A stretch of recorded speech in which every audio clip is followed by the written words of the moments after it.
Graça e paz a todos vocês que estão na sua casa, aos intercessores que estão aqui nessa noite, amém?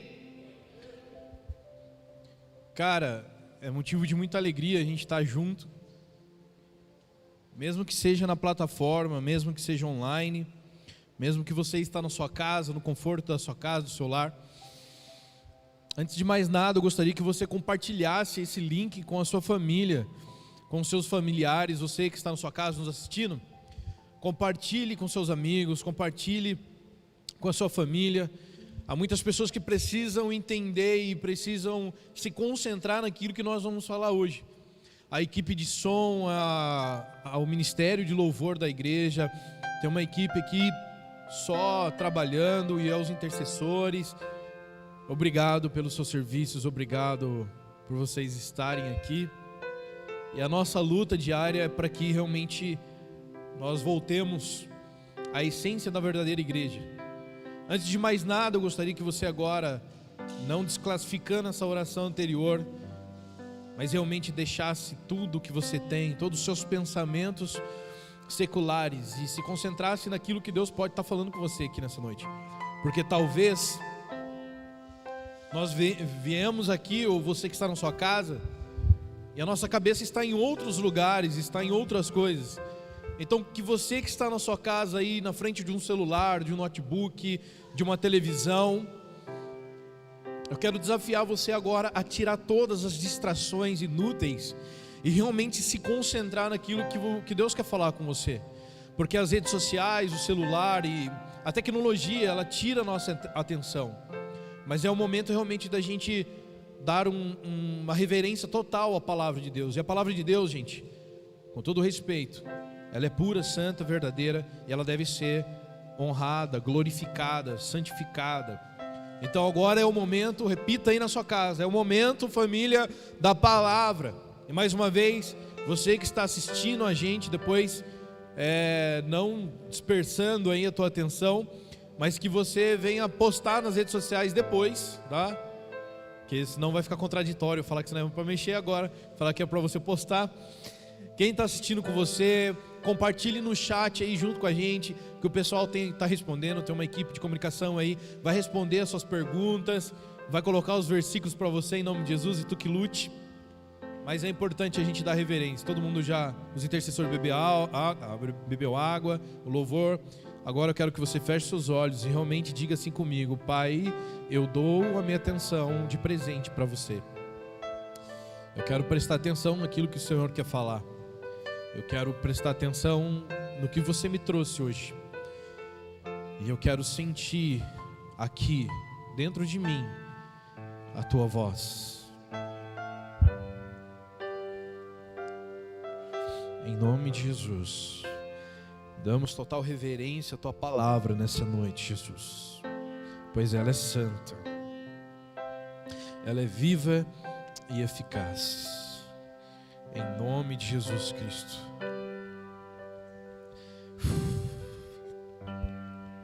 Em nome de Jesus. Amém. Um pouquinho mais de retorno para mim. Antes de iniciar essa mensagem, cujo é o primeiro tema da série de mensagens novas, essencial. É o que Deus tem falado comigo a respeito da igreja dele nesses últimos dias. E a minha pergunta antes de começar é: quem julga se algo é essencial ou não? Como pobres mortais julgam se algo santo é essencial ou não? Essa é a minha dúvida. Esse é um paradoxo na minha cabeça. Quem tem moral para julgar que algo é essencial ou não? Não faz sentido. Supermercado é essencial porque temos fome. Padaria é essencial porque precisamos comprar um pão, comprar alguma coisinha ou outra. Drogaria é essencial porque nós precisamos de remédio. Caterpillar é essencial porque precisamos de trator. Hyundai é essencial porque precisamos de carro. entre outras empresas gigantescas, que essa é a minha luta, porque elas estão abertas, e aqueles que têm MEI não conseguem se sustentar mais nos dias de hoje. Aqueles que a vida inteira sonhou em ter o seu próprio negócio, hoje está vendendo os seus freezers, suas geladeiras, suas mesas conquistadas com muito suor. Passaram-se a vida inteira, às vezes, trabalhando, e aposentou e conseguiu um dinheiro e investiu em um próprio negócio, e hoje tem que fechar.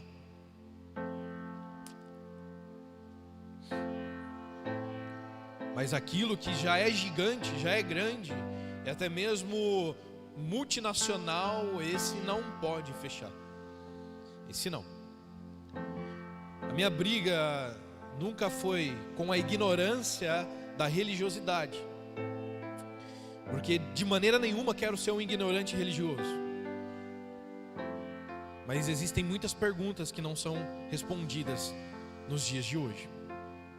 Eu começo aqui essa mensagem na introdução de uma carta de Lutero de 1527. O título dessa carta é "Se alguém pode fugir de uma praga mortal", escrita ao reverendo Johannes Hans, cujo esse pastor perguntou ao Lutero: o que devemos fazer nesses dias? Devemos abrir, devemos lutar, ou devemos fugir e nos fragilizar? E Lutero escreve essa carta, presta bem atenção, isso tem acesso no Google, se você colocar, você acha. Eu amei essa carta, cara. Diz assim, Lutero escrevendo ao pastor Johannes: pedirei a Deus para misericordiosamente proteger-nos. Então eu farei vapor, ajudarei a purificar o ar e a administrar remédios e também a tomá-los. Evitarei lugares e pessoas onde a minha presença não é necessária, para não ficar contaminando os outros. Assim, porventura, infligir e poluir outros, e portanto causar a morte como resultado da minha própria negligência. Se Deus quiser me levar, Ele certamente me levará, e eu terei feito o que Ele esperava de mim. E portanto, não sou responsável pela minha própria morte ou pela morte dos outros. Se meu próximo precisar de mim, não evitarei o lugar ou a pessoa, mas irei livremente conforme declarado acima. Veja que essa é uma fé que teme a Deus, porque não é ousada nem insensata e não tenta contra Deus. Essa é a carta cujo o tema é: se alguém pode fugir de uma praga mortal. O primeiro e maior surto da peste se manifestou na Europa nos anos de 1346 e 1352. Lutero, após de ter escrito suas 95 teses na frente da Igreja Católica, em 1517, 10 anos depois, essa praga volta, a praga cujo nome é a praga chama peste negra. E peste negra não por perjuração, para desqualificar a raça, cor, não, é porque realmente aparecia manchas pretas, manchas negras na pele, só por causa disso. E esse surto, na Europa surgiu em 1346 a 1352 e voltou na era ali do protestantismo com Lutero. Até mesmo em 1516 há registro que a peste ameaçava chegar novamente naquela região que é Wittenberg. Outros surtos da doença manifestaram em 1527, 1535, 1538 e 39. Mas só em 1527, que foi a época onde Lutero respondeu a pergunta desse pastor, chegou a peste com uma forma tão grosseira que até mesmo o príncipe eleitor da Saxonia, João Constante, ele ordenou que transferisse a universidade onde Lutero dava aula para Gema, que era uma cidade próxima, afastada, interiorana. Lutero e os demais monges, professores disseram: não, nós não iremos fugir, pois esse é o momento que nós precisamos lutar. Lutero tinha uma sala dentro da faculdade onde ele dava aula por um grupo seleto de pessoas que não se classificariam ali doentes, mas o resto da faculdade era usada para acolher os enfermos. E nós sabemos que antigamente todas as faculdades eram instituídas pela igreja naquela época. Então uma organização, uma instituição que era da própria igreja foi aberta para receber os doentes.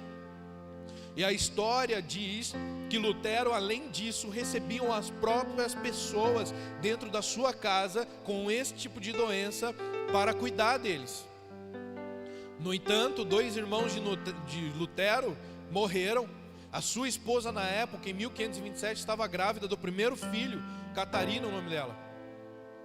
E mesmo assim, ele não fraquejou, ele não se fragilizou, ele não parou de lutar. E a frase que mais me comove nessa carta de Lutero é: se Deus quiser me levar, Ele certamente me levará, e eu terei feito o que Ele esperava de mim. Portanto, não sou responsável pela minha própria morte, e não serei responsável pela morte dos outros.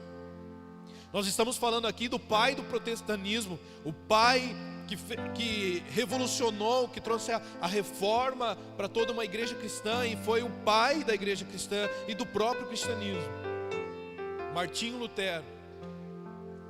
O que eu estou falando aqui para você, e você vai entender, é que os dias daquela época não estavam bons. Presta atenção.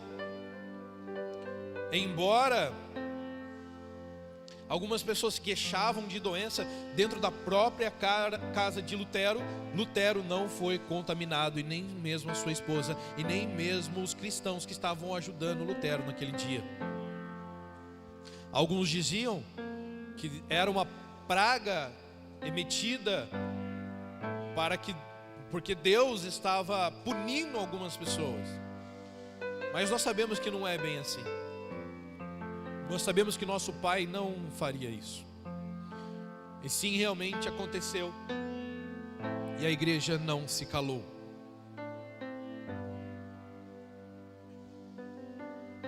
Meus queridos, a peste negra, ela matou mais ou menos 50 milhões de pessoas. Alguns outros estudos dizem que está entre 75 a 100 milhões de pessoas.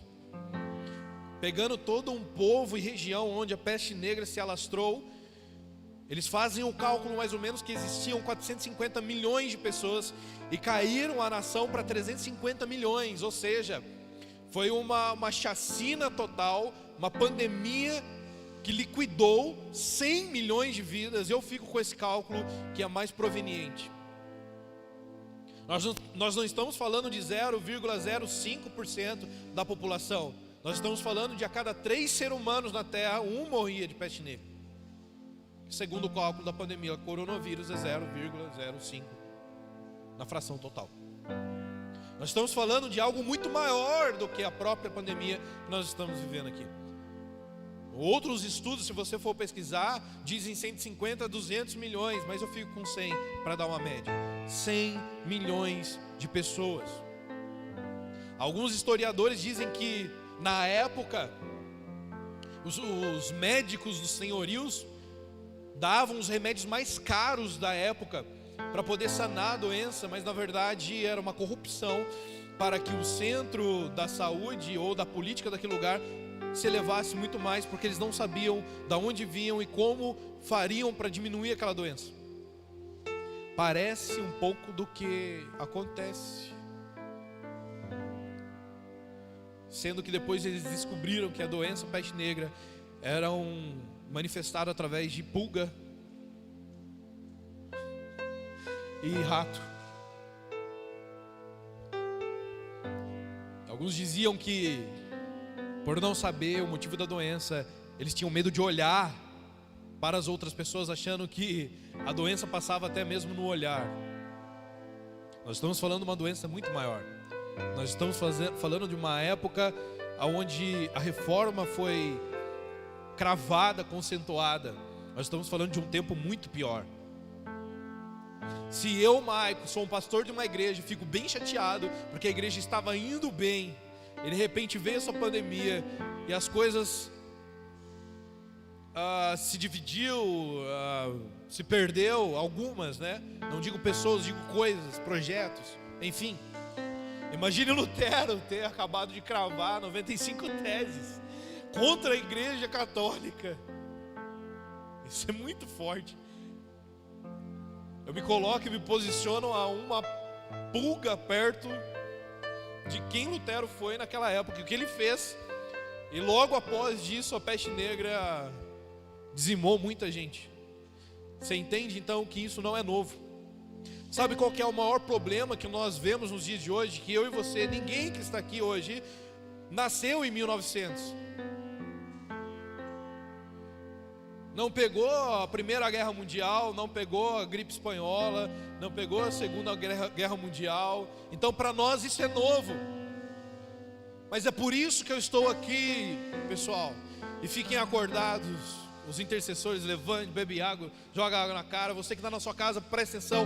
Marque isso no teu caderno. Marque isso para você buscar depois informação. Porque a religiosidade, ela quebra com a gente quando nós não temos conhecimento daquilo que houve, daquilo que aconteceu e daquilo que irá acontecer. Porque a própria Bíblia diz que não há nada novo debaixo do céu, acima da terra. Se você diz que isso é novo, não, já aconteceu há algum tempo. Já algum dia já aconteceu isso. Então não é nada novo. Então por que o cristão não está conseguindo discernir o ambiente, discernir o tempo, discernir a época, sem deixar de ser cristão? Por que nós não conseguimos lidar com essa situação? É por isso que eu estou aqui, pelo menos pela igreja vertical. Eu preciso ser essa pessoa, de abrir os teus olhos, a tua mentalidade, e dizer que isso não é novo. Isso já aconteceu, meus amados. É que ninguém nasceu em 1900 e está aqui hoje vivo para contar a história. Mas foi as piores épocas, e não está longe da gente. Eu estou falando aqui de uma virada de milênio atrás só. O que eu quero que vocês entendam é que nós precisamos ser cristãos inteligentes na época que nós estamos vivendo. A Constituição Federal, no seu inciso, artigo 5, e eu vou ser bem fadonho, por isso que eu quero que você preste muita atenção nessa noite. Em 1988 surgiu o primeiro conciso, o último conciso, que diz assim: é inviolável e a liberdade de consciência e de crença, sendo assegurado o livre exercício dos cultos religiosos e garantia, na forma de lei, a proteção aos locais de culto e liturgia. Se você não entendeu, na verdade o governo, o Estado, ele serve para proteger o cristão, para proteger aquele que rege uma fé, uma crença, não interessa qual ela seja, qual ela for. Na verdade o Estado, o governo, ele serve para servir a igreja. O artigo 24 na lei 7.210 de 11 de julho de 1984, uma anterior a essa que eu acabei de citar, diz assim: a assistência religiosa com liberdade de culto será prestada aos presos, aos internados, permitindo-lhes a participação dos nossos serviços organizados nos estabelecimentos penal, bem como a posse de livros e de introdução religiosa. O que aqui está dizendo essa lei é: nós podemos em qualquer momento estar na capelania, para aqueles que conhecem, dentro dos hospitais, dentro dos presídios, pregando a palavra de Deus, ajudando aquelas pessoas, dentro dos hospitais, nas mais diversas doenças que for. Nós podemos entrar, nós podemos orar pelas pessoas, e você vai entender onde eu quero chegar. E o primeiro artigo 208 do decreto da lei 2.848, estou falando, você não vai lembrar de nada mesmo, dia 7 de dezembro de 1940, surgiu a primeira lei assim: escarnecer de alguém publicamente por motivo de crença ou função religiosa, impedir ou perturbar cerimônia ou prática de culto religioso, vilipendiar publicamente ato ou objeto de culto religioso, pena, detenção de 1 mês a 1 ano, ou multa, enfim. Parágrafo 1. Se há emprego de violência, a pena é aumentada de 1/3, sem prejuízo de correspondente à violência. O que quer dizer essa lei? Ninguém pode de maneira nenhuma zoar você. Isso é legal, gente. Entender as leis, a Constituição é primordial, porque o cristão não sabe o direito que tem. O cristão não sabe o que pode e o que não pode. E pode ser que você viva num país laico e não entenda a laicidade disso, não entenda a perigosidade, nem muito menos o que você tem de direito a se fazer. Tem muita gente que vai para a praça e tem medo da polícia, sendo que entendemos aqui que em todo lugar nós podemos exercer a nossa crença, etc e tal, ok? Então é importante você entender que aqui o regime para nós, exemplo, tem muita gente que tem medo de botar um bêbado para fora da igreja. Um bêbado entra, não, é porque Deus amou tudo. Se o cara começa a gritar no culto, querer o púlpito, querer fazer isso, nós não podemos deixar, porque nós temos uma lei que fala que o cara não pode impedir um culto religioso, uma cerimônia religiosa. Vocês estão entendendo? Então nós, por lei, nós podemos falar: meu senhor, o senhor não pode fazer isso, por favor. O senhor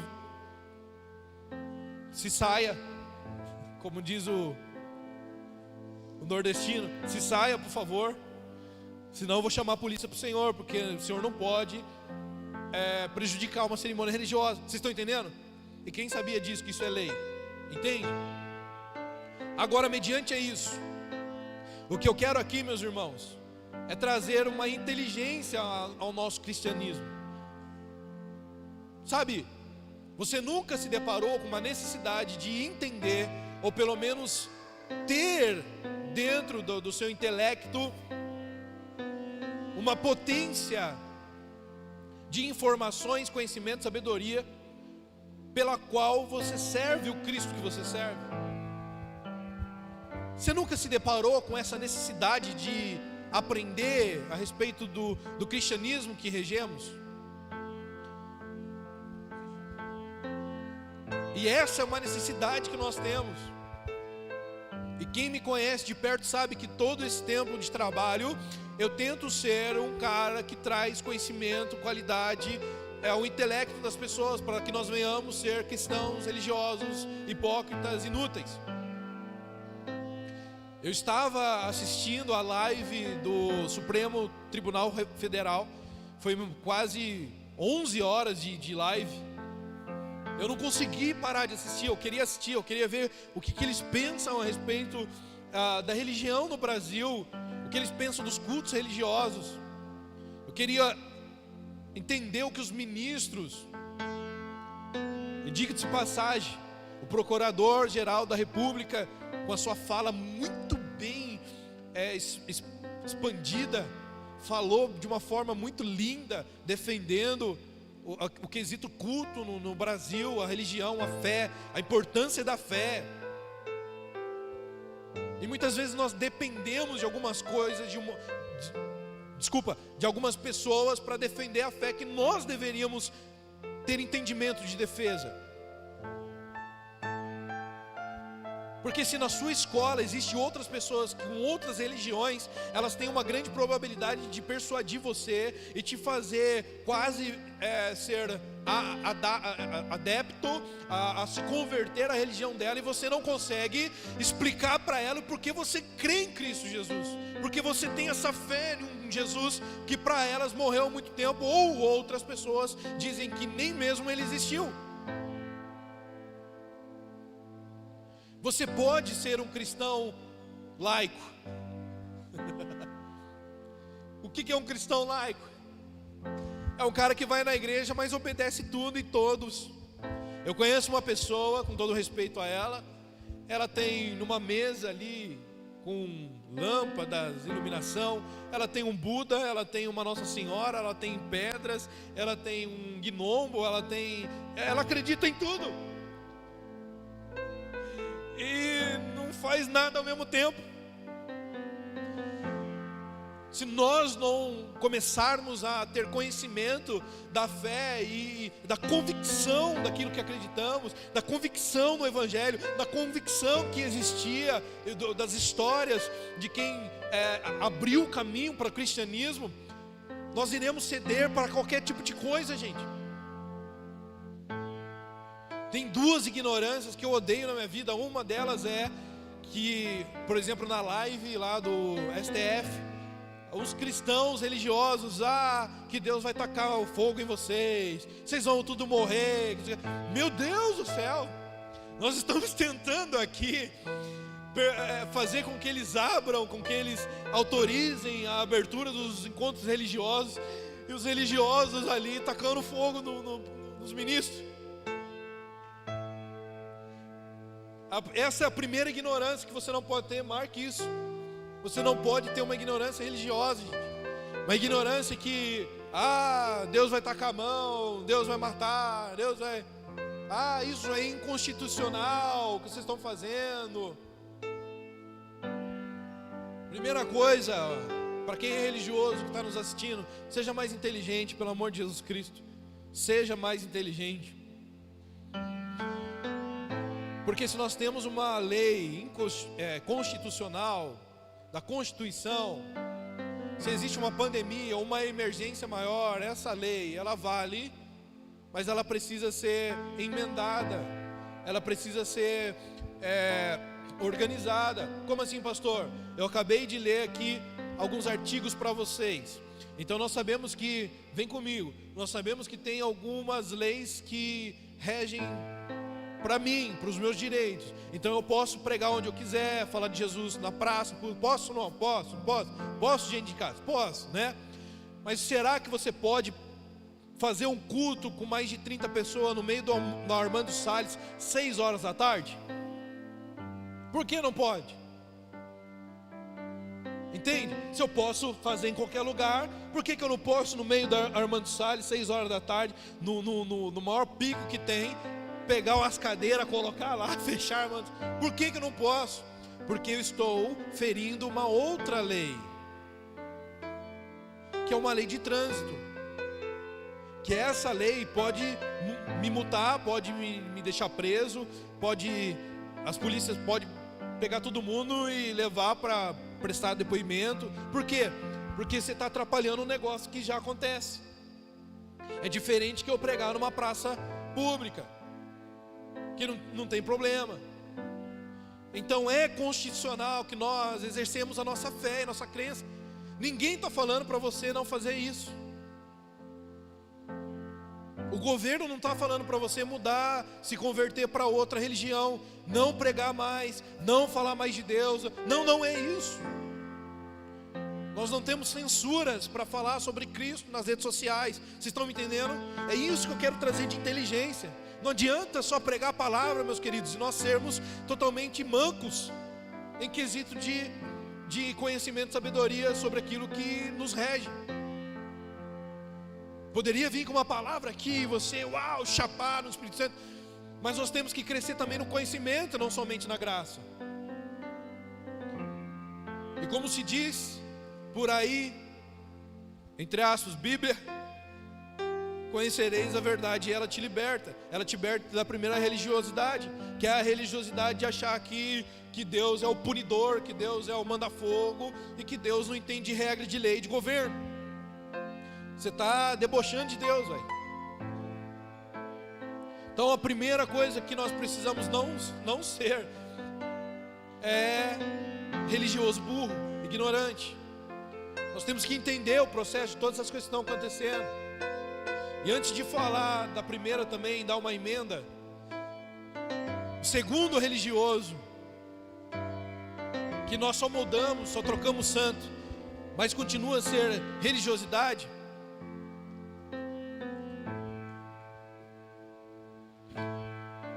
é o religioso que obedece e aceita tudo e levanta a bandeira daqueles que estão contra a igreja. Tem muito jovem, com todo respeito, nem vota ainda, nos seus twitters da vida, rede social da vida, vai na igreja, não vou falar que é cristão, é crente, vai na igreja. Não, porque a igreja tem que fechar mesmo. Olha a nossa situação, e tem pastor querendo, isso é tudo por dinheiro, sabe? Que burrice, que ignorância. E tem velho também, todo respeito, homens, velho. Não, tem que fechar a igreja mesmo. A igreja tem que ficar fechada. Nossa, para que esse negócio de querer ter culto? De culto é o segundo ser humaninho religioso. O primeiro religioso é o ignorante, manda fogo em tudo. O segundo é o obedece todas as leis dos homens, gente. Diga-se de passagem, a maioria é esquerdista, é feminista, é ista, é instagrado. Nós temos que ser mais inteligentes daquilo que nos rege, do governo ao qual nós estamos, entender o que podemos e não podemos fazer, e o que podemos fazer nós temos que fazer. O que eu quero aqui, meus queridos, que vocês tenham esse conhecimento pelo menos. E nós sabemos que há uma Constituição de direito de ir e vir, de fazer um encontro religioso, de falar da minha fé, de pregar a minha fé. Mas nós não somos hipócritas, nós sabemos o que está acontecendo. Amém? Nós sabemos o que está acontecendo no mundo, a pandemia que está aqui. Mas nós não podemos ser ignorantes, e nem muito menos levados demais por tudo que nós recebemos. Sabe qual que é o pior erro do cristão? É que teu aprendizado vem do ensino fundamental, do ensino médio, a qual o comunismo e a esquerda domina muito o poder público, as escolas fundamentais, municipais, estaduais, federais. É o governo que domina. Então, tudo que vem através do governo, há de se duvidar das coisas. E esse é o ensino que nós recebemos desde que nós começamos a estudar, não é mesmo? Qual é outro ensino que nós temos na nossa vida? É o ensino das redes sociais, das mídias. Há muito tempo quem ensina você das coisas é a Globo. E tudo que a Globo fala você acredita. Eu não estou aqui julgando, vocês vão entender onde eu quero chegar. Eu nem comecei a pregar ainda. O que nós temos que ser é inteligente. Quem pega um livro de Martinho Lutero, quem pega um livro de João Calvino, de Constantino, quem pega um livro da era medieval, do governo medieval, porque nós estamos nessa era achando que tudo que está acontecendo aqui é novo. É por isso que o governo não sabe discernir, não sabe organizar, não sabe o que fazer, está todo mundo perdido. Mas não, essas coisas já aconteceram. É só pegar a história e saber o que deve ser feito. E o que eu quero dizer aqui é, antes de falar da história, o que eu quero abrir a mentalidade de vocês é: a igreja, beleza, tem alguns cristãos, uns crentes, que hashtag a igreja tem que ficar fechada. Mas um ônibus, ele mede 2,55 metros por 11 ou até mesmo alguns maiores 13 metros, de 11 a 13 metros. Nós temos então em média 27 metros quadrados, onde julga que são 34 pessoas sentadas e 23 em pé. Quem anda de ônibus sabe disso porque decora, ficou olhando lá. 34 sentados e 23 de pé. Isso são 57 pessoas quando está organizado. Mas quem pega o Sônia Centro lotado, quem pega o 1000 lotado, perimetral, fica na escada. Eu pesquisei muito para chegar nesses cálculos. Não acho que é o Espírito Santo não. Quem foi em casa sabe. Passei 4 dias para estudar tudo isso que eu estou falando, para trazer uma inteligência, para trazer uma sabedoria e um conhecimento para vocês. Então nós temos 27, olha para mim, 27 metros quadrados para ocupar 57 pessoas, mas não acontece. Algumas pessoas contaram, eu procurei no Facebook, eu fui atrás das tiazinhas que filmou. Se o projetor estivesse funcionando, eu tinha um monte de fotos para mostrar para vocês daqui de Piracicaba, imagens, filmagens daqui de Piracicaba. Pega em média 80 a 85 pessoas em 27 metros quadrados. Isso são 0,34 centímetro por pessoa por metro quadrado. A cada 34 centímetros, e é assim, não é? Você não consegue nem ficar assim no busão. Você tem que ficar assim. e a outra aqui, outra aqui na sua frente. A cada 34 centímetros dentro de um ônibus tem uma pessoa. Em uma escola, o MEC, ele registra que deveria ter 25 alunos em época normal, e nós sabemos que isso não acontece. Até em época normal temos aí 40 alunos. E hoje nós sabemos que vai abrir as escolas com um distanciamento de 1,5 metro, com horários definidos, com rodízio, não é isso mesmo? Quantas horas o aluno fica lá dentro? Quantas horas tem que ficar lá dentro? 5 horas? 5 horas, de segunda a sexta, mesmo tendo um rodízio, o aluno ele vai para a escola, ele vai estar ali 5 horas. Agora, mediante todas essas informações, e vamos lá, dentro do ônibus, alguém já viu as pessoas fazendo higienização de toda a parada de ônibus? O ônibus para, os caras entram, é isso que acontece, né? Passa álcool gel em tudo, joga aquele esterilizador, tira tudo. É isso que acontece, né? Não. Agora você me diz, o metrô também, não vou nem dizer, né? Só você jogar no Google você vê as fotos. E dá pra ver que é diferente porque as pessoas estão com máscara, então é nos dias de hoje. Gente, vocês não têm noção. Não tinha nem 34 centímetros por pessoa metro quadrado para pegar um metrô. Tinha uma multidão de gente assim, um do lado da outra. Ninguém ali estava com corona, né? O que eu quero dizer com isso é: agora, autorizar uma igreja a comportar 25% da capacidade do barracão,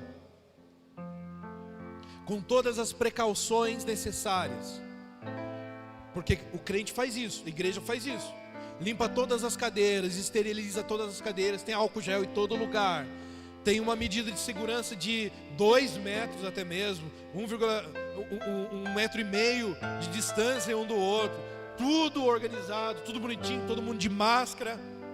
E pessoas que muitas vezes nós vivemos no nosso cotidiano já, e nós sabemos se está doente ou não, e quem está gripado já fica em casa, idoso fica em casa, criança não vem. Isso não pode.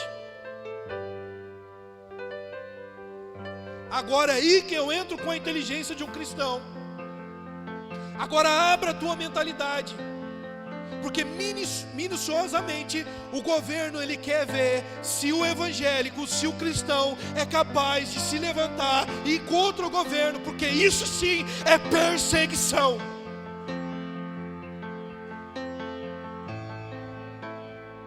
Eu comecei da história para você entender que eu não sou um cristão religioso que fica falando que tudo é perseguição. Não sejam abobados, não sejam ignorantes, porque eu estou trazendo aqui estatísticas, números para vocês. Se dentro de um ônibus, nessas capacidades, dentro de uma sala de aula, nessa capacidade, olha que nós fazemos, algumas igrejas fazem mais, mas nós aqui da Igreja Vertical, um encontro na semana só, por 2 horas, que a gente vai ficar aqui dentro. Não pode. Mas dentro do busão, todo dia, você pode. Dentro de uma sala de aula, todo dia você pode. Supermercado, quando fala que vai fechar, quando não vai ter lockdown, lotam, acabam alimentos, ninguém deixa para ninguém, enfim. Eu não quero entrar na meritocracia de ficar contra o governo. Eu sou contra a perseguição que estão fazendo, por mais pequena que seja. Alguns que conhecem eu sabem que eu sigo. Eu quero que você siga, você aí que está nos assistindo. Chama Chileno Vergara. Vem comigo. Ele tem igrejas no Paquistão onde não pode de maneira nenhuma pregar a Cristo Jesus. Não pode falar que você é um cristão. Não pode, não tem. Não pode. Um culto dessa igreja precisa ter 4 homens com a AK-47 na porta, meu querido. Porque senão, as religiões que são contra o cristianismo, eles entram lá dentro e eles façam a chacina dos cristãos que estão lá dentro. Eles matam todo mundo, crianças, eles não ligam para nada. Agora eu vou falar para você, lá no Paquistão a gente não prega o evangelho. Não, por quê? Porque o governo diz que não pode. É isso que nós iremos aceitar? Agora, não começou daquela forma, começou pequenininho também. E diga-se de passagem, o pensamento do governo é que pelo menos as igrejas ficam fechadas até o final do ano. A fase roxa não pode abrir, fase vermelha agora também não pode abrir. Vai a fase amarela, mas o cristão não pode também não. Agora eu pergunto, seja inteligente em nome de Jesus, cara. Eu declaro em nome de Jesus, profetizo na sua vida, seja inteligente. Amados irmãos, já começou a perseguição há muito tempo, só você não foi avisado. Agora, se você quiser ser de esquerda, se você quiser levantar uma bandeira #fecha igreja, o problema é seu e Deus. Mas que já começou. E eu volto aqui. Nós sabemos escatologicamente que para o final do tempo, ou seja, perto mesmo do dia do Senhor, a perseguição irá aumentar, não é isso? Não é isso que a Bíblia diz? Que seremos perseguidos? E a minha pergunta é, até mesmo nessas perseguições maiores, nós iremos ficar quietos? Nós iremos fragilizar e nós iremos ficar respeitando toda a lei do homem? Então não é mais uma questão de obediência, é uma questão de ouvir a voz de Deus. Agora, como no Velho Testamento, no Velho Testamento, nós não podemos mais ouvir a lei do homem. Agora nós temos que ouvir o que Deus está falando e obedecer a Ele sobre todas as coisas. E se você acha que as coisas vão melhorar, eu quero te preparar para aquilo que virá. Porque senão vai chegar o tempo e você vai tremer as pernas. Imagina então, aquele que entende de Bíblia sabe que as coisas vão melhorar, o governo vai melhorar na era do anticristo, a saúde vai se fundamentar, a economia vai se equilibrar, enfim, tudo vai ficar do bom e do melhor. Aí os cristãos levantam e falam assim, não acredita nisso, porque é o anticristo. Aí as pessoas vão olhar para eles e são tontos, vão matar eles, porque agora que está tudo bem, esses burros, esses ignorantes estão falando que é o anticristo, que nós vai morrer, que etc e tal. E a perseguição será mais acrescentada ainda. E agora eu pergunto, se a gente não tiver firmado em Cristo, com a nossa convicção e fé em Jesus, com a nossa convicção em Deus, será que esses tempos piores iremos aguentar?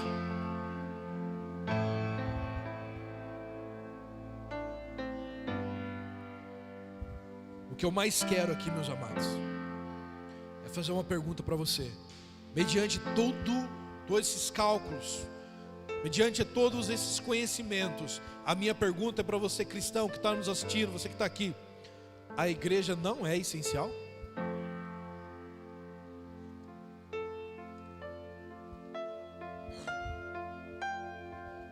Abra sua Bíblia comigo em 2 Crônicas, capítulo 20, versículo 9. 2 Crônicas, capítulo 20, versículo 9.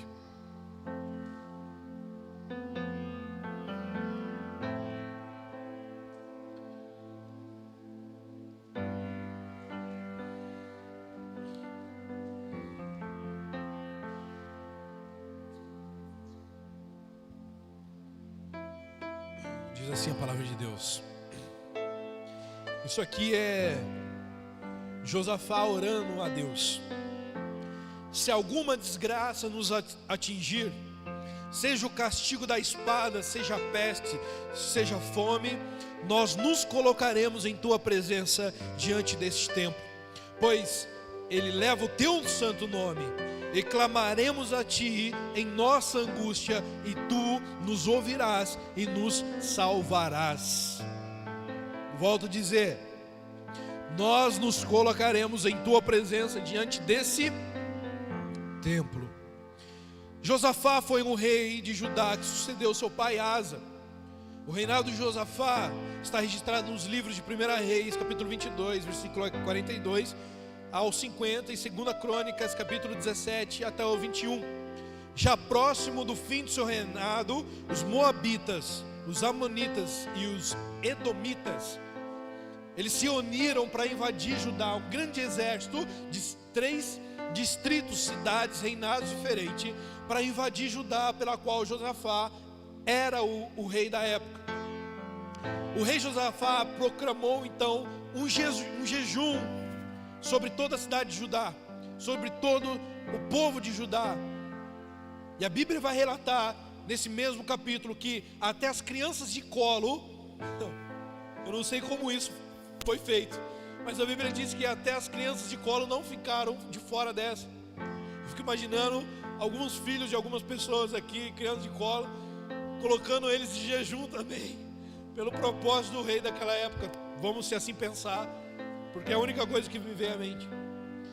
Então o rei Josafá foi um rei bom até o final da sua vida, trazendo então todos os princípios e caminhos do seu pai Asa, o rei Asa, que também fez aquilo que era coerente ao coração de Deus. Só no final Josafá deu uma escorregada no sabão, mas não vou pregar sobre isso hoje. No seu intermitente da sua vida, realmente ele foi um cara bom, foi um rei bom. Então o rei Josafá proclamou o quê? Um jejum no reino de Judá, e todo o povo se comprometeu a buscar o auxílio do Senhor. Josafá então reuniu a todos, homens, mulheres. Isso você vai ver no versículo 6 até o versículo 12 do capítulo 20, 2 Crônicas. E Josafá reuniu todo aquele povo para um jejum unânimes, porque 3 reinados estavam vindo contra eles.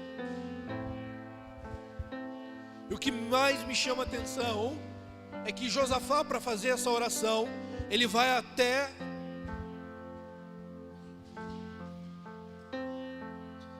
alguns dizem que sem café não tem Jesus, né?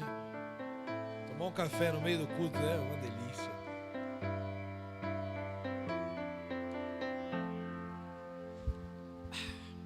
Sem açúcar, viu? Tu que lute. Josafá então chama um jejum.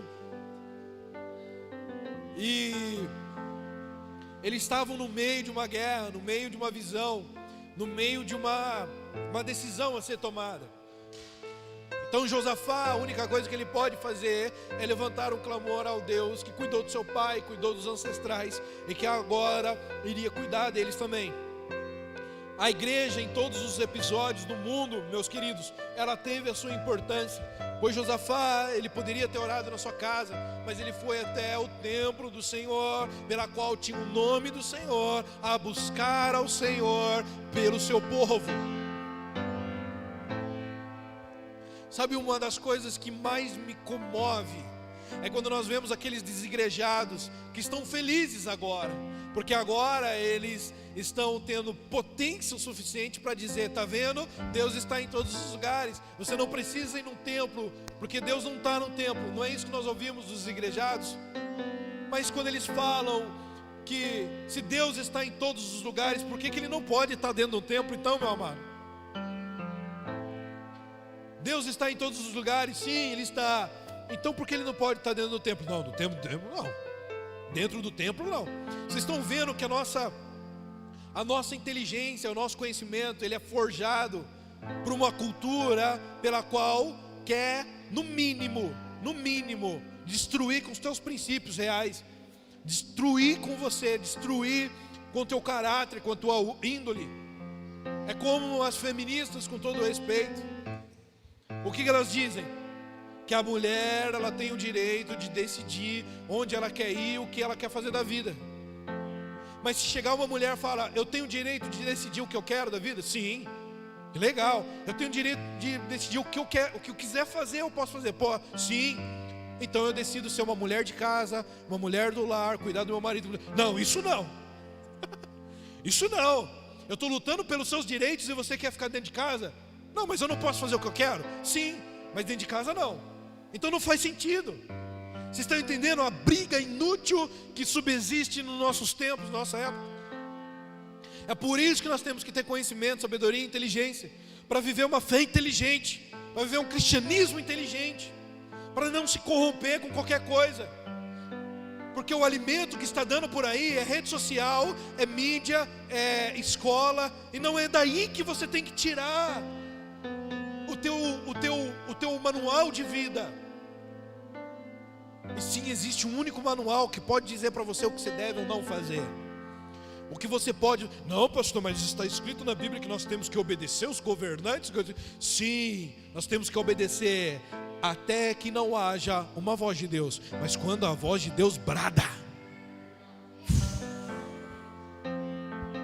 não há homem nenhum nessa terra, templo nenhum nessa terra, governo nenhum nessa terra, debaixo da terra, ou acima da terra, ou acima do céu, debaixo. Não há nenhum governo que subsiste à voz do meu Deus.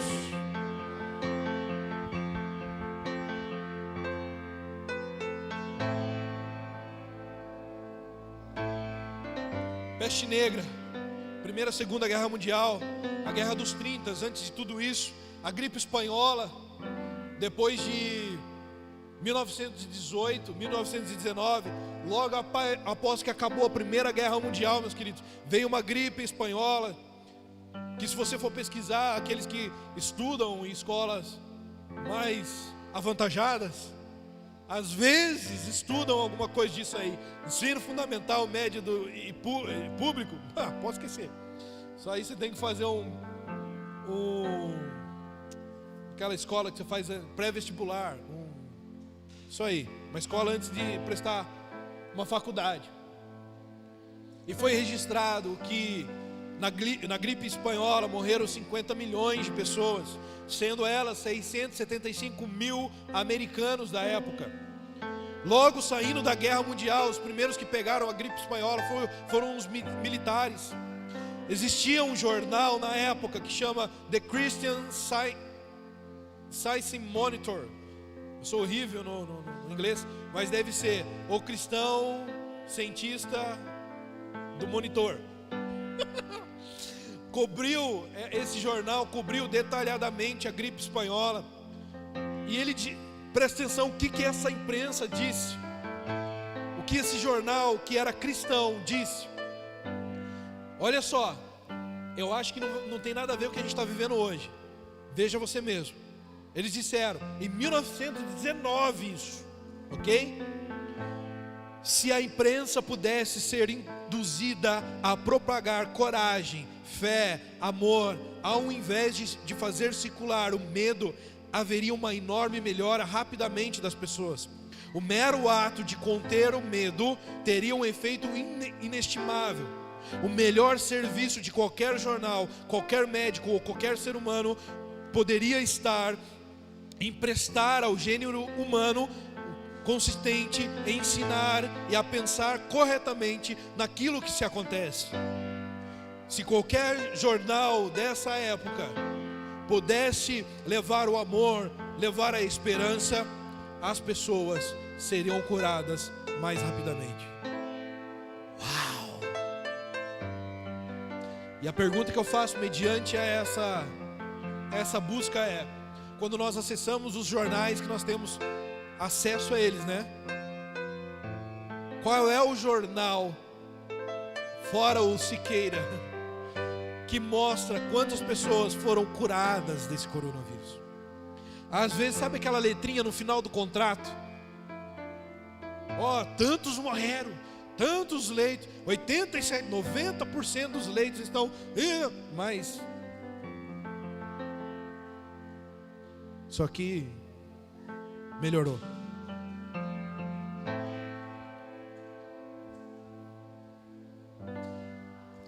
Nós estamos vivendo nesse ambiente. Josafá estava num lugar onde ele não sabia o que fazia. Josafá está num ambiente onde 3 reinados gigantescos vai matar todo mundo.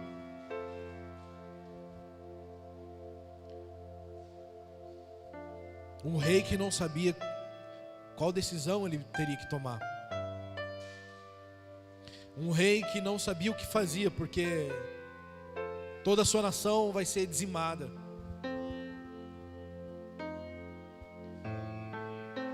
Um rei que se coloca na frente de uma nação de homens, mulheres e crianças e não sabe qual decisão tomar.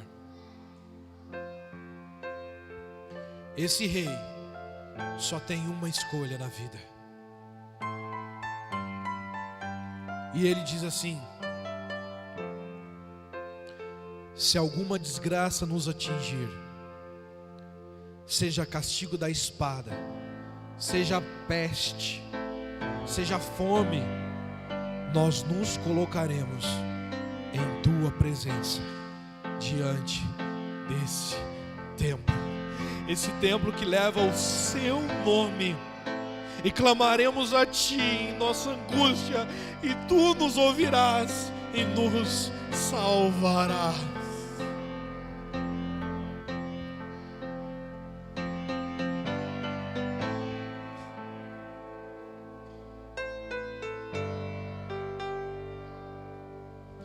Durante a gripe espanhola, 50 militares cristãos chegaram aos médicos que também eram cristãos. 50 militares. E disseram assim: nós estamos aqui porque nós queremos servir de experiência para a cura de toda essa humanidade. A história diz que esses 50 militares foram colocados junto com os doentes da gripe espanhola. A história diz que eles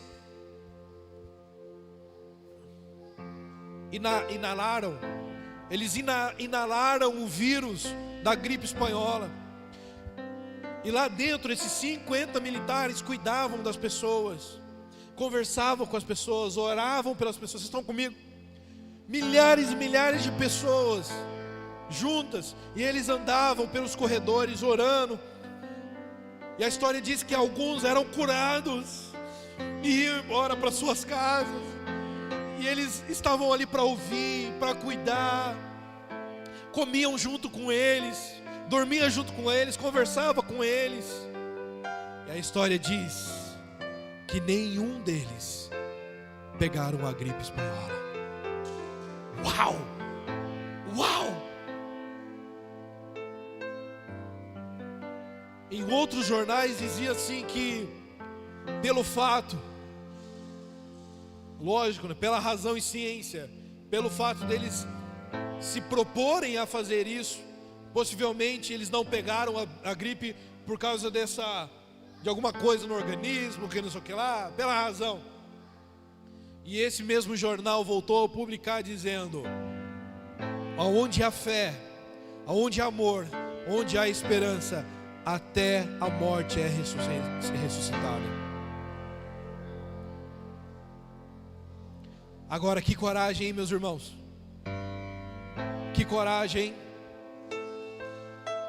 Quantos de nós, incluindo eu, temos coragem para ir nos hospitais, na ala onde tem o Covid, e orar por aquelas pessoas?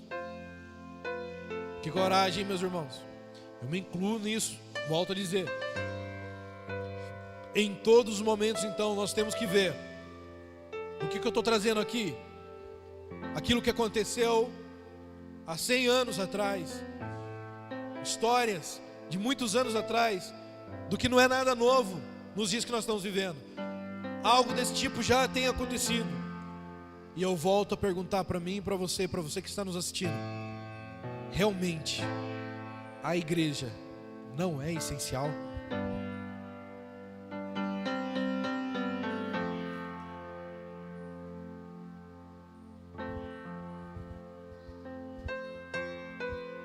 Quantas igrejas que nós temos por aí, que tem ar-condicionado, que tem cozinha, banheiro, que estão fechadas?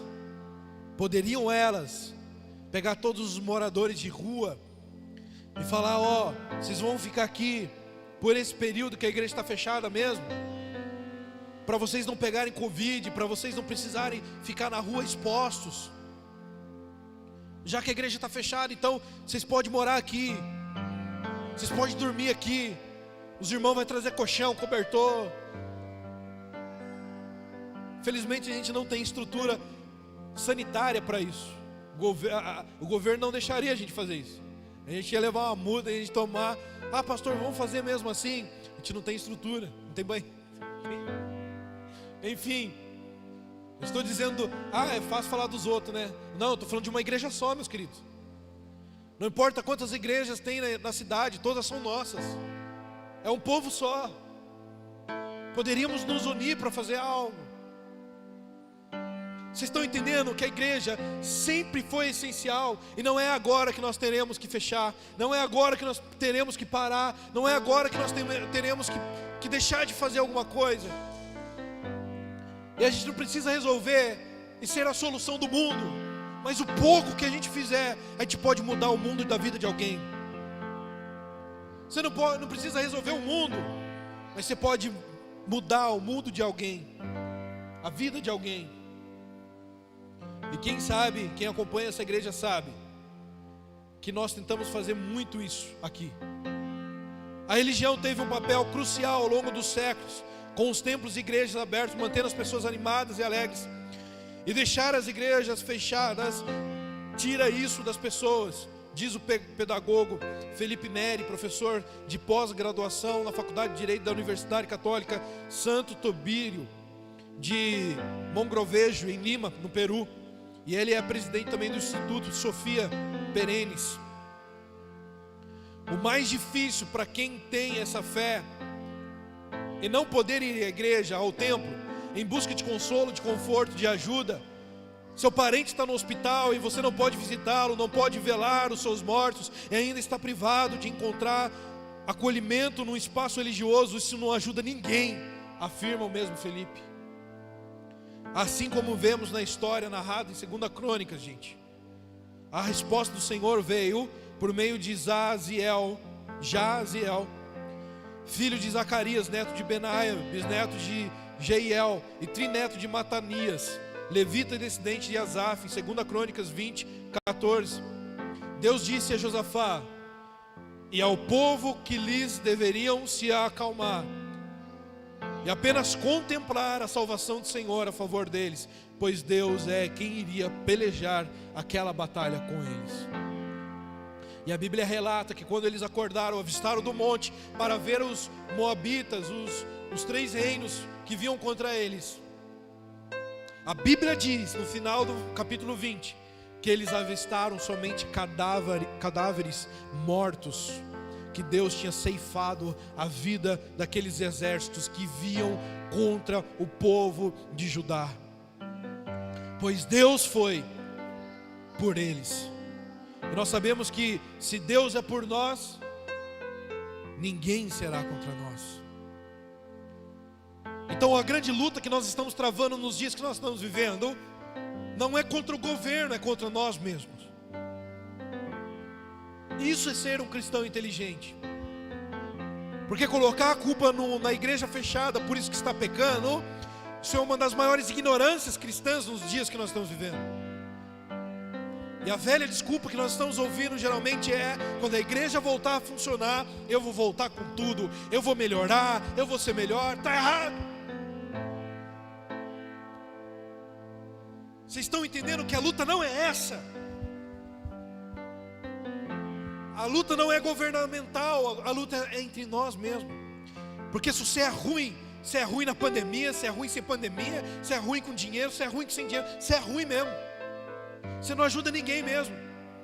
Agora, como diz esse pedagogo aqui, fundamentado, pós-graduado e presidente de uma fundação, as pessoas, meus queridos, elas não têm para onde ir. Elas não têm muitas vezes até mesmo família para se acolher. Então nós não estamos vendo uma morte por uma doença, nós estamos vendo uma morte por interior vazio. Eu recebo pessoas, eu aconselho pessoas que elas estão doentes, elas estão doloridas, elas estão sentimentalmente feridas, elas estão sem um consolo, sem um abrigo, elas têm um sonho local. E outrora os mais novos diziam que é muita religiosidade agrupar e centralizar tudo dentro de um templo feito por mão de homem. Mas hoje nós estamos vendo o essencial que é ter uma igreja para se cultuar, um corpo para servir, um sacramento para se oferecer. E sacramento para o cristão é você se batizar e você participar da ceia do Senhor. Você está entendendo que outrora nós dizíamos: não precisamos ir à igreja, e hoje nós estamos falando: por favor, abre a igreja que eu não aguento mais. Vocês estão entendendo que o tempo modifica a nossa cabeça? Eu estava conversando com alguns jovens por esses dias, até o Góis. Falei: Góis, antigamente a gente falava que não precisa ir para a igreja para servir a Deus. Mas Deus tem mudado a nossa mentalidade, dizendo: não é porque o templo é feito por mão de homem que eu não habito nele, porque a Bíblia diz que onde estiver 2 ou 3, Ele estará no meio. Você entende que não é o templo mesmo, mas é onde nós estamos, pois Deus desde o princípio, desde o Gênesis, no seu jardim, Ele só quer habitar no meio do povo. Então onde se for posicionado 2 ou 3 reunidos no nome dEle, ali estará o nome dEle, ali estará o corpo do Senhor, que muitos membros estão juntos, adorando em espírito e em verdade. Em outras nações, quando as outras nações souberem que o Senhor fez a seu favor, temeram profundamente. Eu ainda estou em Crônicas, capítulo 20, amém? Então o reino de Josafá se manteve em paz, pois Deus lhe concedeu paz em todas as fronteiras de Judá. Amados, não é sobre arrecadação, é sobre as pessoas que estão sofrendo e morrendo nos dias que nós estamos vivendo, e a igreja parou.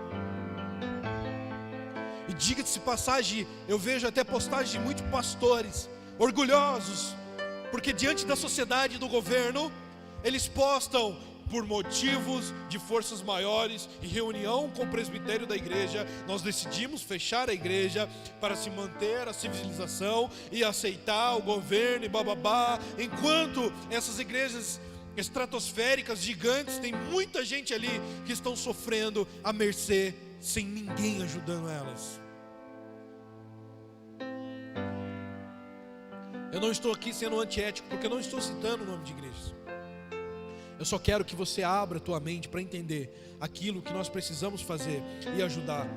Galera, é sobre famílias que não têm o que comer nas suas casas.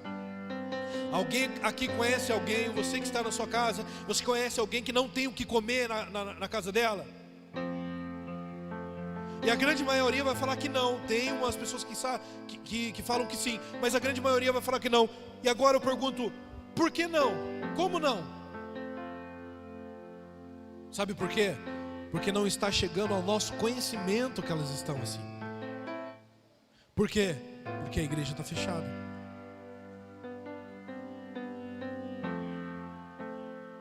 Um governador dos Estados Unidos publicou no seu Twitter recentemente: esse seria o momento da igreja estar aberta 24 horas para receber a necessidade das pessoas, porque ela é essencial.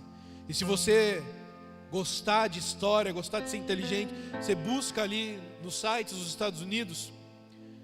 Eu publiquei hoje, já é a 5ª vez que o pessoal tenta fazer um decreto para fechar as igrejas, e o próprio governo americano decreta que as igrejas nesse tempo de pandemia são essenciais. Ou seja, uma cultura diferente, um governo diferente. E eu pergunto novamente, não é sobre governo, é sobre agora poder político, poder pessoal, a pessoa querer se eleger por si mesma e adentrar um caminho para chegar até mesmo numa presidência. E você sabe do que eu estou falando. Então olha para mim, não tem mais a ver com doença, não é mais sobre pessoas, porque nós não estamos vendo ajuda para as pessoas. Vocês estão me entendendo? Não é mais sobre cuidar das pessoas, não é mais sobre preocupar com as pessoas que nós estamos vivendo em fases. É sobre poder político, é sobre dinheiro, é sobre arrecadação, é sobre poder público, é sobre isso. E a igreja não pode de maneira nenhuma se sujeitar a uma atrocidade dessa. É o momento da igreja se levantar e protestar novamente, como sempre foi. Aonde está a igreja protestante? Onde os nossos pais do protestantismo, aonde nossos pais reformadores lutaram por nós, para hoje a gente obedecer algo que não está sendo ouvido pela voz de Deus. Um dia o Estado ouviu a voz de Deus, um dia o Estado ouviu a voz da igreja, hoje não. Então não é momento de você fechar a igreja, é momento de você realmente ser igreja.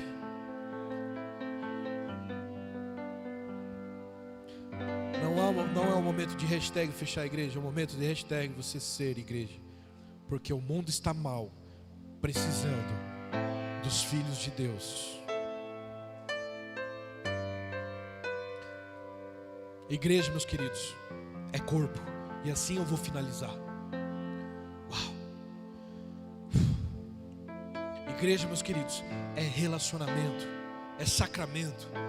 Se a Constituição diz que eu posso pregar, evangelizar e professar a minha fé, dentro da minha fé eu digo para eles que há um sacramento, que é o batismo, que é a ceia. Então, dentro da minha fé, da minha religião, eu preciso batizar pessoas, eu preciso ter contato, relacionamento, e eu preciso ceiar junto com os meus irmãos. Então eu preciso da igreja aberta para isso, para professar a minha fé.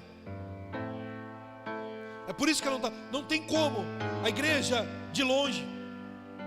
Em Malaquias, ele vai falar sobre um culto manco. O que é um culto manco? É um culto por rede social, é um culto na live. Isso é um culto manco, gente. Como assim, pastor? É um culto que não é perfeito, não é sacrificial.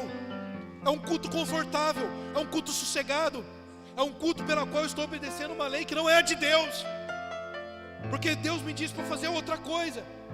Um culto manco é um culto que eu faço num conformismo e no conforto da minha casa, sentado no sofá e cultuar. Não é culto. Romanos capítulo 12, versículo 4.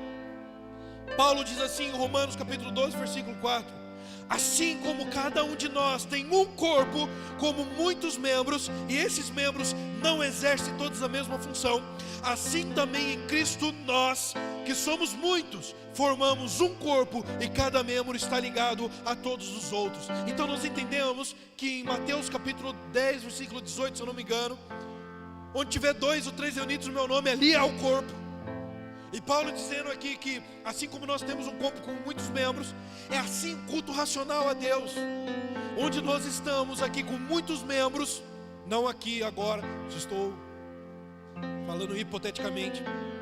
Quando nós estamos com as igrejas abertas, quando nós estamos funcionando normalmente, sendo realmente essenciais para a nação e para as pessoas, nós temos um culto então, um culto sacrificial, um culto onde eu saio da minha casa, um culto onde eu me sacrifico, um culto onde eu dou as minhas ofertas, um culto onde eu saio e tenho ali um grande risco, eu assumo o risco de poder também pegar o coronavírus. Isso é um sacrifício por Jesus, porque eu quero cultuar, porque eu quero estar com meus irmãos. Isso não é de maneira nenhuma ser burro, ignorante, não.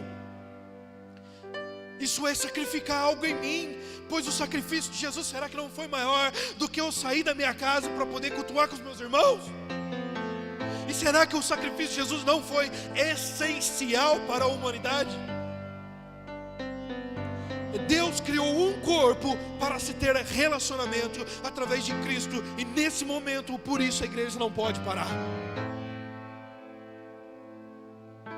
O inimigo quer nos fragilizar, o inimigo quer deixar a igreja frágil, dócil, mansa.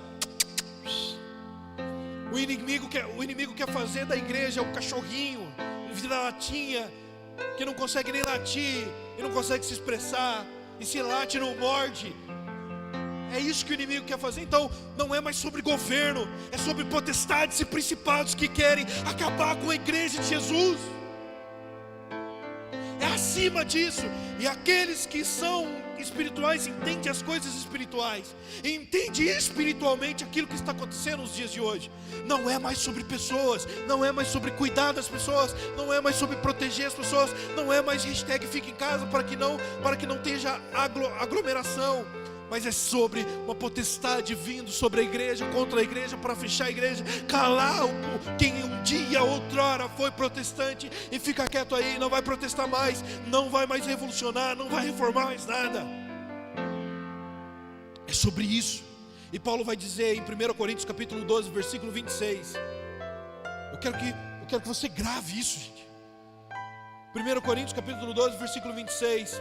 Vou ler somente a parte A, que diz: se um membro sofre, todos os membros daquele corpo sofrem. Você que está nos assistindo, eu sinto a sua dor. Quando eu vou para o meu secreto, e às vezes eu paro assim, eu começo a chorar, porque eu sinto a dor de uma pessoa que estava afastada dos caminhos do Senhor e agora quer voltar, mas não tem igreja aberta para ela.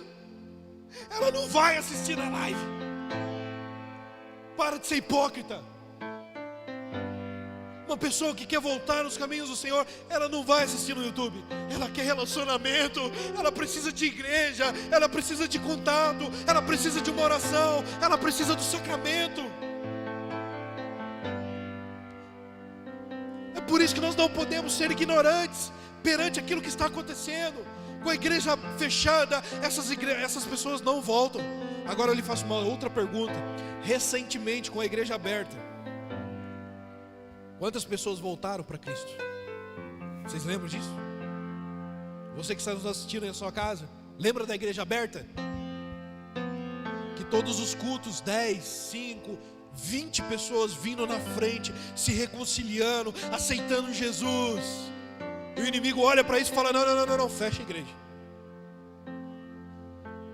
Porque quanto mais eu mando esse povo para dentro da casa deles, mais eles ficam fortes. Ei, que Satanás, eu vou dizer uma coisa para vocês: se depender de nós, quanto mais você mandar a gente ficar em casa, mais a gente vai agir, mais a gente vai orar, mais a gente vai interceder, mais a gente vai buscar. Porque a nação é do meu Senhor, a nação é do meu Senhor, e todas as coisas que eu busco, como diz Josafá, eu buscarei a tua face, e você vai cuidar da gente, e vai nos sustentar, e vai nos salvar de tudo isso que está acontecendo. Ei, como diz a Bíblia, a nossa luta não é de maneira nenhuma com carne e sangue, não é por força nem violência, é pelo Espírito.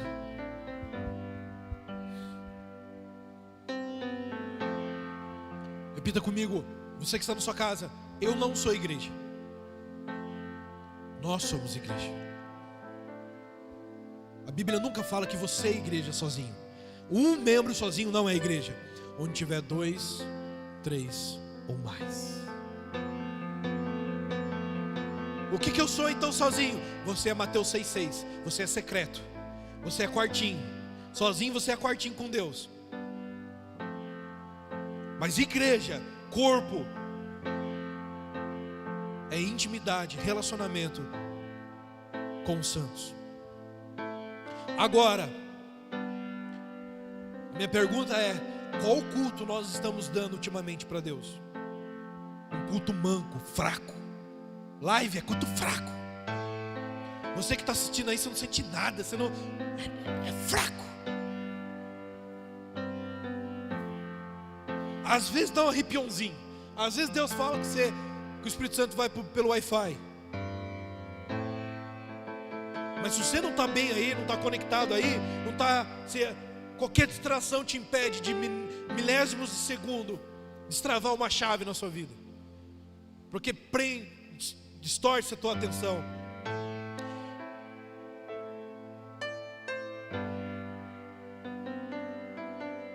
O próprio Paulo nos alerta em Romanos 12, versículo 1. Portanto, irmãos, presta atenção.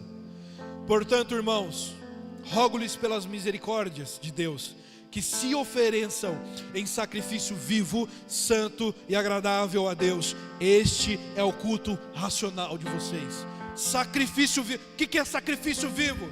É hashtag igreja aberta, é hashtag saio de casa, é hashtag tomo banho, é hashtag pego meu carro, é hashtag estou propício a pegar a corona sim, é hashtag levo uma oferta, levo alimento, levo roupas, hashtag faço bazar, é hashtag eu cuido de pessoas. Porque esse é o culto racional que eu posso entregar ao meu Senhor. Agora, o culto dentro da minha casa, no conforto da minha casa, sem mover uma palha, é um culto manco, culto fraco, culto totalmente sem noção. Desabafei. Paulo coloca o dedo na ferida quando ele declara que precisamos prestar um culto racional. Paulo está dizendo com alta voz: esse é o culto hashtag racional, o culto onde você se sacrifica. Porque se não há sacrifício, não há nenhum tipo de poder, glória e nenhum tipo de relacionamento com Deus. Se não há um sacrifício, não há um culto racional. Paulo enfia o dedo na ferida, como diz no grego. Ou seja, um culto sem sentido nenhum. E se há algo que não faz sentido, é uma igreja que se reúne para adorar e depois cada um vai para sua casa, cuida da sua vida e o reino fica esquecido. Ir para a igreja e servir ao reino são coisas totalmente distintas. Porque eu posso vir aqui cultuar e posso sair daqui e esquecer o reino. O culto em Israel era marcado pelo sacrifício, meus queridos, de animais, para perdão de pecados. Jesus é o Cordeiro que foi sacrificado para nos purificar dos nossos pecados. Por isso, o sacrifício que Paulo está falando aqui que nós devemos prestar, como ele mesmo ensina, é nós, é com a nossa vida, nossa vida santa, uma forma de vida totalmente consagrada ao Senhor, nós cultuarmos a Deus 100%. Se nós fôssemos fazer uma estatística de cultuar ao Senhor online, ao vivo, numa live, eu creio que é 0,3% de culto ao Senhor. Porque não tem relacionamento, não tem intimidade, não tem intercessão, não tem oferta, não tem sacrifício, não tem um culto racional. Você não pensa no um e no outro, você não olha para um para o outro. Como se diz aqui no versículo no 1 Coríntios capítulo 11, esperai uns aos outros, olha para o lado para ver como seu irmão está. Não tem isso. Então não é um culto 100%. E para finalizar, quando Paulo continua a sua súplica, no mesmo versículo ele diz: rogo-vos, dizendo, não se amolde. Romanos capítulo 12, versículo 1, não se amolde aos padrões desse mundo, mas sejam renovados, sofram metanoias, se convertam com a sua mente sobre os dias que nós estamos vivendo. Qual que é o padrão do mundo hoje? Hashtag fica em casa. E Paulo está dizendo, hashtag não se amolde a esse padrão, hashtag ouça a voz de Deus. O que Deus tem falado para você. Tem muita gente, tem muito evangelista dentro de casa, tem muito missionário com medo do corona, tem muita gente dentro de casa parado, sem fazer nada, tem muito profeta que a boca se calou pela máscara, está tudo parado. Tem muito pastor que não quer abraçar, não quer amar o outro porque pode pegar corona. Está tudo parado, parou tudo. E o índice de depressão, suicídio, crise de ansiedade que outrora a pessoa nem sabia que existia na vida dela, está começando a ter. A curva de estatística está crescendo cada vez mais. Não chegou nem setembro, já está todo mundo ruim. Está tudo bugado.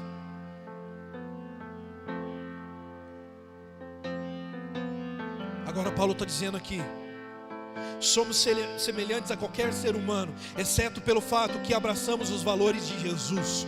Permitamos que a mente renovada pelo lavar da palavra nos confira os padrões que Cristo dá. Ei, todos que agem assim experimentam, assim diz Paulo, a boa, agradável e perfeita vontade de Deus pelo seu sacrifício de culto racional. O Senhor tem prazer em revelar a sua vontade, os seus sentimentos, o seu relacionamento, como diz em Salmos capítulo 25, versículo 12. E aqueles que adoram verdadeiramente, é para essas pessoas que não têm medo que o Senhor entrega e revela os seus sonhos, os seus segredos. Não deixemos, Hebreus capítulo 10, versículo 25, eu finalizo aqui. Não deixemos de reunir-nos como igreja, segundo o costume de alguns, mas procuremos encorajarmos uns aos outros, ainda mais quando vocês veem que se aproxima o dia do Senhor. Eu vou ler de novo porque você não entendeu. Você de casa, eu acho que você não entendeu. Olha que Paulo está dizendo, se for assim Paulo aos Hebreus, eu creio que sim. Não deixemos de reunir-nos como igreja do Senhor, segundo o costume de alguns, segundo o costume de algum como, segundo o costume de governo, segundo costumes que as pessoas estão querendo propor, mas procuremos encorajarmos uns aos outros, ainda mais quando vocês veem que se aproxima o dia do Senhor. Não feche igreja, não pare de lutar lutar, não pare de pregar, não pare de profetizar. Você tem um WhatsApp, todo dia você pode mandar um versículo bíblico para alguém, você pode mandar um alô, você pode mandar: ei, eu estou aqui intercedendo para você nesse momento, nessa hora. Ah, meu Deus, nós não precisamos parar porque a igreja está fechada, nós não precisamos parar porque tudo está fechado. É agora, é a hora da igreja se levantar, assim como foi nas histórias passadas, assim como foi em histórias nos nossos ancestrais, assim nós temos que ser agora, se levantar como igreja do Senhor e clamar ao Senhor, porque Ele ouvirá o nosso clamor e Ele nos salvará, Ele nos unirá nesse momento tão difícil, em nome de Jesus Cristo.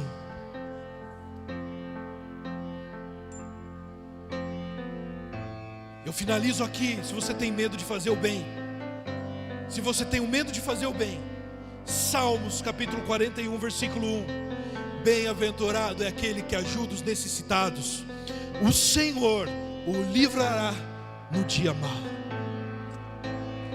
Como aqueles 50 militares que entraram na peste, na gripe espanhola, e ajudaram os médicos cristãos a fazer experiências daquela época, assim somos nós nos dias que nós estamos vivendo.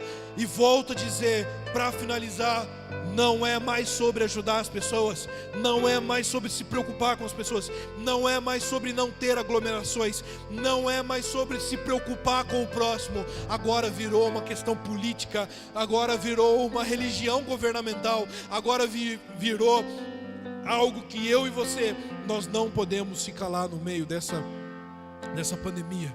Nós não podemos se calar no meio desse ambiente que nós estamos vivendo. E assim nós prestaremos ao Senhor um culto racional. Repete comigo: eu não quero entregar um culto manco, eu quero entregar um culto racional.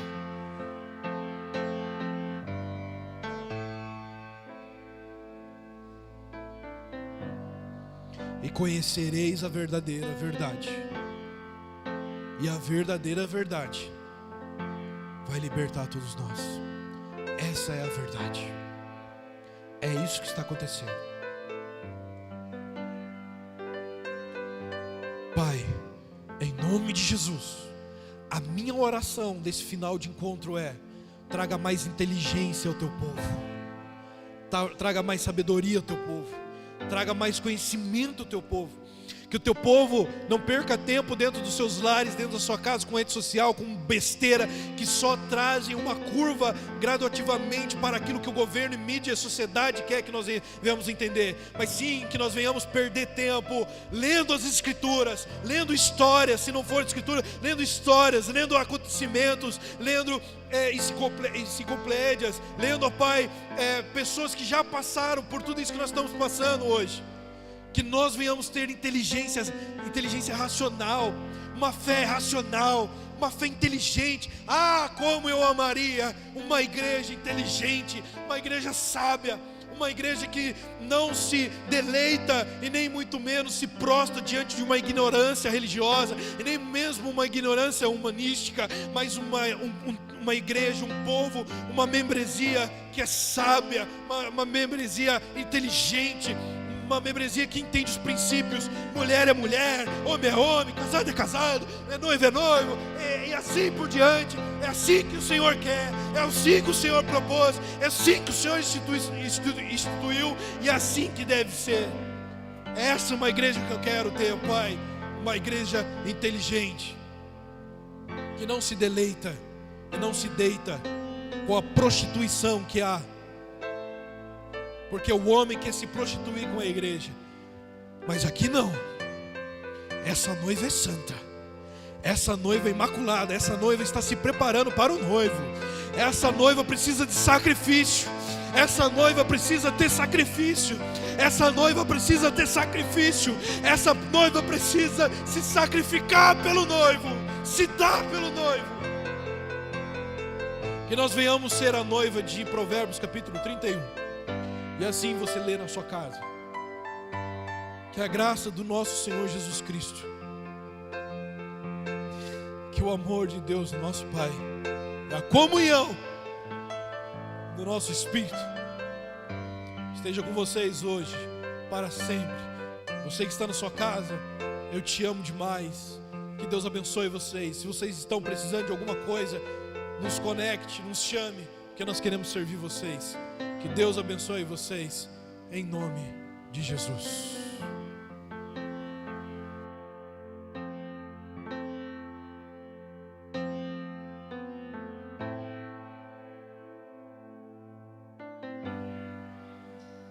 Patrick?